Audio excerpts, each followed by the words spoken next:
Commissioner Turner. I think one of the things that information that I was not familiar with was the actual increase over the prior fiscal year to this year. I think the way to frame sort of this argument about the sending out the additional $30 garbage fee is to say, okay, if it is the goal of this commission to have a balanced budget, if we were to eliminate the $30 garbage fee, which is what Mr. Wilder is suggesting, where would our overall budget figures for which it is for the previous fiscal year, right? Ends 6/30, correct, for this year? Right. Then what would our revenue look like at that point? If we added $1.4 million to the reserve fund for last fiscal year, if we subtracted $300,000 from that, we'd still be in the black $1.1 million. At the same time, in the next budget, we're asking our citizens to pay additional fees. There's always talk of tax increases when we've talked about $1 million deficit. I think that the information that, we have added $1.4 million to the reserve fund over the last year certainly affects sort of how I've decided my thought process in setting up the garbage fee, because of course I wanted to have a balanced budget, was adverse to pulling out any additional funds of the reserve because we've got to keep it at a certain level. It's smart practices.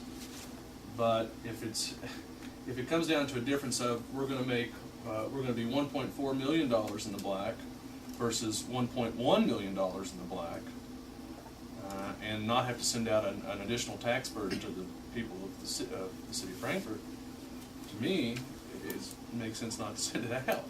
I mean, if that's the case, which is what I'm gathering here from this discussion.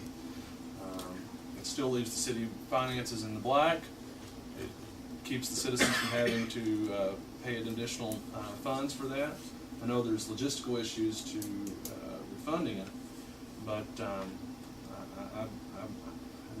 it would be one thing if we were subtracting from the baseline of the reserve fund for the fiscal year to get $300,000 to cover it. It's one thing when we're taking out of the $1.4 million surplus of the last fiscal year to pay for that. And I don't know where the rest of the commission stands on that, but that's sort of my feeling on it. So agree.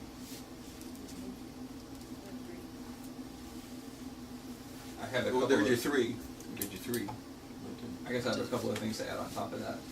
I don't think that a refund is necessary right now of the money of the folks that have already paid for this 6 months, because there's still a distinct possibility that we'll implement a different fee system within that 6 months, and that money could just be credited without having to go through the trouble of identifying and mailing checks back and forth.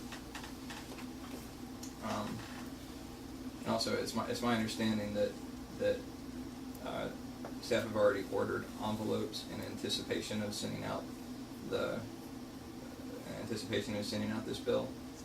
But I think we've all acknowledged that if we do make any changes to the system, that'll require some pretty extensive public outreach and education. So it seems that we can still make use of those envelopes in a different context.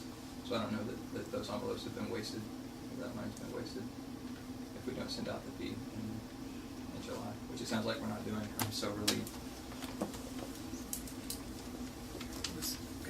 Commissioner May. This proposal to completely do it or just suspend it? Is that? I think that in earnest it would be suspended. That's what I thought. Okay, Since that's what I it's on the table as one of the. That's what I wanted to clarify, because I just wanted to say there was a suspension and not just wiping it off. Fair distinction. And just if I can make my standpoint clear again there, I know that in the previous meeting that I stepped up and said that I would support sending this out. This was before that I knew that we had increased our reserve fund by such a large amount of money. That makes a difference. The budget is against the wall, and I'm not averse to sending something like that out if need be. But when we're that far ahead in the black, then I think it's time that we can give our citizens a break. That is the result. Usually I'm not a person who changes my mind a lot of times on things, but I'm pretty consistent consistent, but that is what led to that. I think that the voters and people here should know that that's my thought process. Mr. Moore? Of course, we have an ordinance on the books that indicates that there's a $5 per month garbage fee. So there will have to be some type of action taken to amend that ordinance retroactively. And so what I'm hearing is that I should prepare some type of ordinance that would retroactively do away with the garbage fee for that specific time period from January 1, 2011 through June 30, 2011. Yes. Okay, do we need to amend the statute? The ordinance, or can, what I was asking, just do a suspension? I know at the state level, statutes can be suspended for a period of time. That's what I was asking. I don't know if it's a suspension of an ordinance for a period, or if you're repealing an ordinance. I'll have to look into that. Okay, that's all it was, a procedural thing.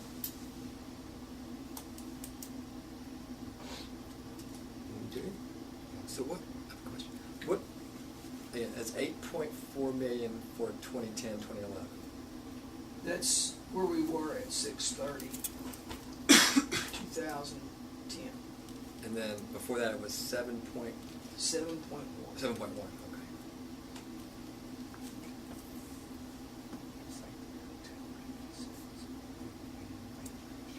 Just trying to figure what percent that is. It's like, top of my head, 12. Current 32. You mean what percentage of our operating budget? No, I'm sorry. I was trying the percentage increase from 7.1. So it's like Pretty 15, healthy. 16. Yeah.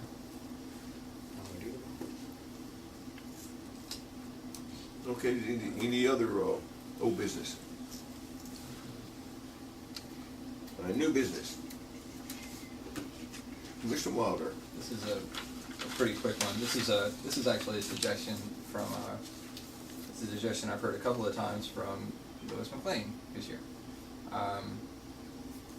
We frequently, I don't know how frequently, but on occasion I've gotten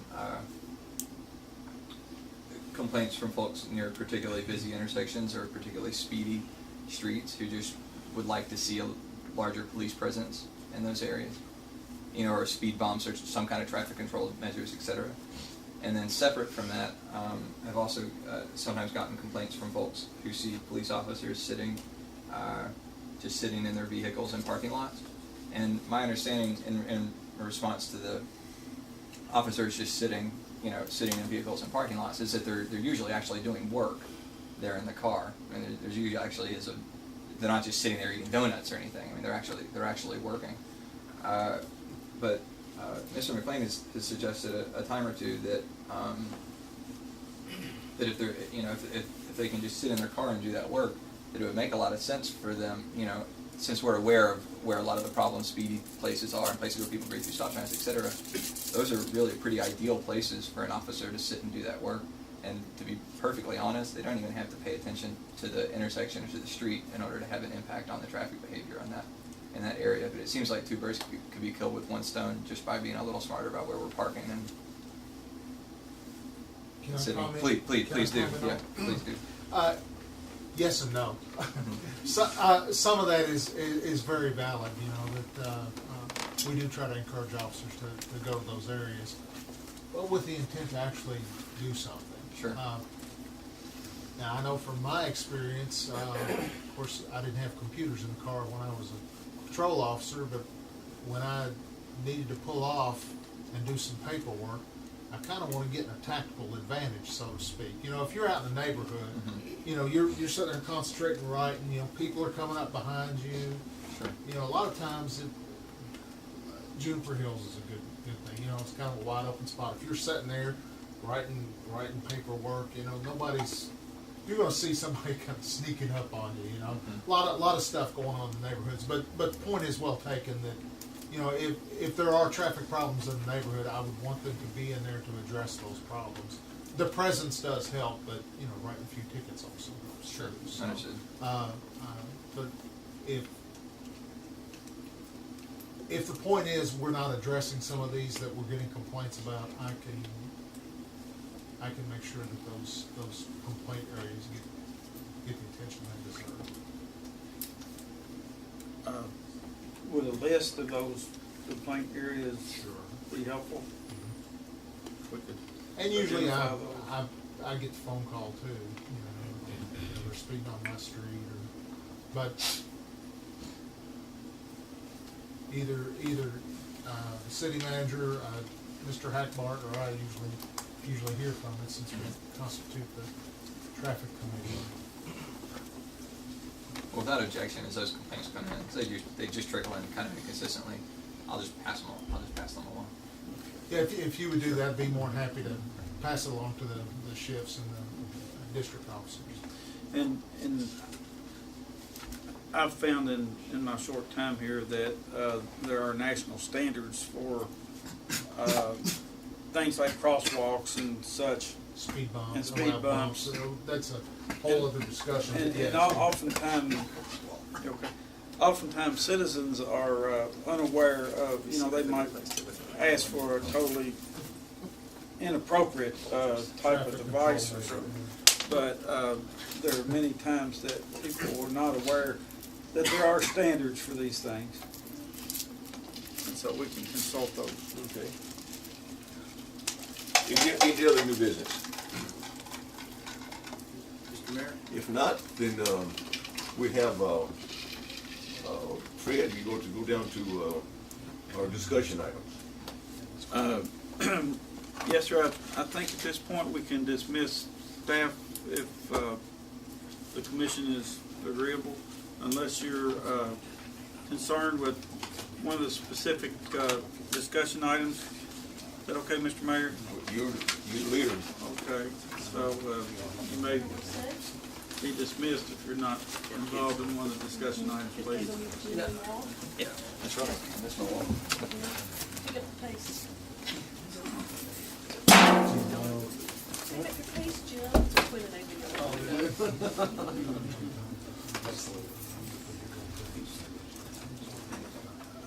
Since our last meeting, we've done a considerable amount of work on the stormwater, and we've, of course, the main thing that we were thinking about was meeting the need for starting this off correctly in the correct manner without making some mistakes on the front end. So we got Mr. Scalf lined up a couple of consultants who have worked in prior municipalities in setting up stormwater utilities, and they made a presentation this Monday of this week. The two folks there were from companies URS and ERC Incorporated, and they're stormwater professionals. And based on their background experience, they suggested a chronological order in which they have been successful and other municipalities have been successful in establishing stormwater utilities. And we took their input plus our discussion, and we also invited the county to attend this meeting because we hope they will be partners with us. When the meeting was scheduled, we did not know that there was a fiscal court meeting scheduled in the same time frame. But Mr. Hewitt, Robert Hewitt from the county, was able to attend and represent Judge Collins in fiscal court.